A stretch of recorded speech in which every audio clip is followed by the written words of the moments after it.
एकजनाले नगर प्रहरीसँग डिस्कस भएपछि आफूले आफ्नै बाइकको पेट्रोल झिकेर आफ्नो शरीरमा आगो लगाएर मरेर गयो।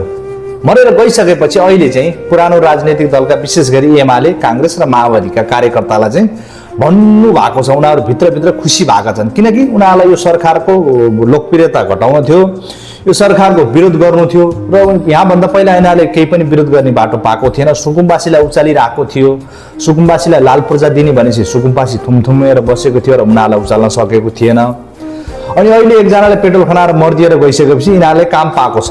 काम के पाएको छ भने माइती घरमा जाने, अलिअलि बचेकुचेको कार्यकर्ता लाने, बालेन सरकारको विरोध गर्ने र बालेन सरकारको बढ्दो लोकप्रियतालाई घटाउनको लागि जसरी हुन्छ बालेन सरकारको विरोध गर्ने। अहिले चाहिँ काठमाडौँको महानगरमा स्थानीय सरकार एमालेको छ, अनि मेयर सुनिता डङ्गोल छन्। अहिले चाहिँ एमालेले आफ्नै मेयरलाई प्रयोग गरेको हुन सक्ने मेरो अनुमान छ है साथीहरू। अहिले काठमाडौँको न्यू रोडबाट नगर प्रहरी पछि हटेको छ। नगर प्रहरी पछि हट्ने बित्तिकै न्यू रोड अस्त व्यस्त भएको छ। व्यापार गर्नेले व्यापार गरेका छन्, बाइक रोड बीच रोडमा पार गर्नेले बीच रोडमा पार गरेका छन्, जता मन लाग्यो त्यतै गरेका छन्। कोही कसैको सुन्नेवाला छैन। आफ्नै राम राज्य चलाएर खुसी भएर बसेका छन् यी नेपालका मै हुँ भन्ने जनताहरू, ठुक्क खातेहरू। तिमीहरूमा अलिकति पनि कमन सेन्स छैन। सरकारले सुशासन कायम गर्छु भनेर ट्राफिक नियम चर्को जरिवाना गराउन लाएको के थियो?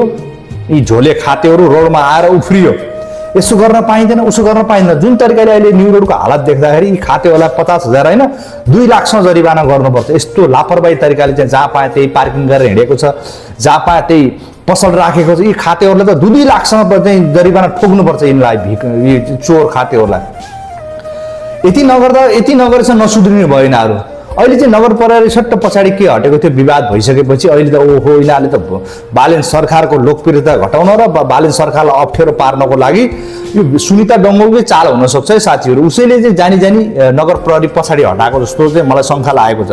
हेर्नुहोस् त यो भिडियो कस्तो हालत बनाएको छ न्यू रोडको। आमामामा अब बालेन सरकारले अब राम्रो काम गर्ने भयो, देशमा सुशासन कायम गर्ने भयो। यदि सुशासन कायम गरिदिइहाल्यो बालेन सरकारले, देशलाई राम्रो बनाइदिइहाल्यो भने त हाम्रो राजनीतिक चाहिँ दोकान बन्द हुने हो। अब हामीले चाहिँ राजनीति गरेर खान नसकिने भयो भनेर यी पुरानो राजनीतिक दलका कार्यकर्ताहरू यति छटपटेका छन् कि यिनलाई बालेन सरकारलाई कसरी हुन्छ गिराउनै छ, बालेन सरकारलाई कसरी हुन्छ अलोकप्रिय बनाउनै छ जनताको माझमा।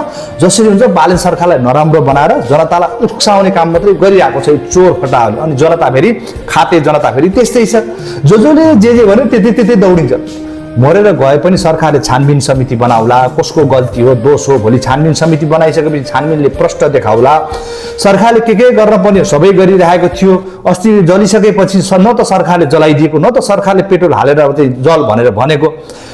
नगर प्रहरीसँग डिस्कस भयो, आफै बाइकको पेट्रोल झिकेर आफै जलाए। अनि दोष जति चाहिँ बालेन सरकारलाई थुपारेर अहिले एमालेका कांग्रेसका झोले खातेहरू चाहिँ बालेन सरकारलाई कसरी हुन्छ घटाउने गिराउने पट्टि लागेर चाहिँ अनि यी पीडित पक्षकालाई उचालेर दौडिरहेका छ रोडमा। थुक्क नलागेको सरकारले छानबिन समिति बनाइसकेपछि त केही न केही गर्ला नि त। कोही धैर्यता गर्न पर्ने त। यत्रो 30औं वर्षसम्म देशलाई सधैँ यही जनता हो, सबैभन्दा अगतिलो त जनता हो।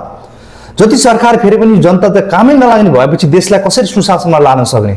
अनि जे काम गरेन भने बालेन सरकारलाई दोष लगाएर यिनीहरूलाई त त्यही केपी ओली ठिक थियो कि एउटा बुढी बीच रोडमा रोडमा हिँडिरहेको बच्चालाई गाडीले हिर्काएर हिँड्दा पनि केपी ओलीले आएर चाहिँ सामान्य घटना भन्ने त्यस्तै नेता चाहिएको यी खातेहरूलाई।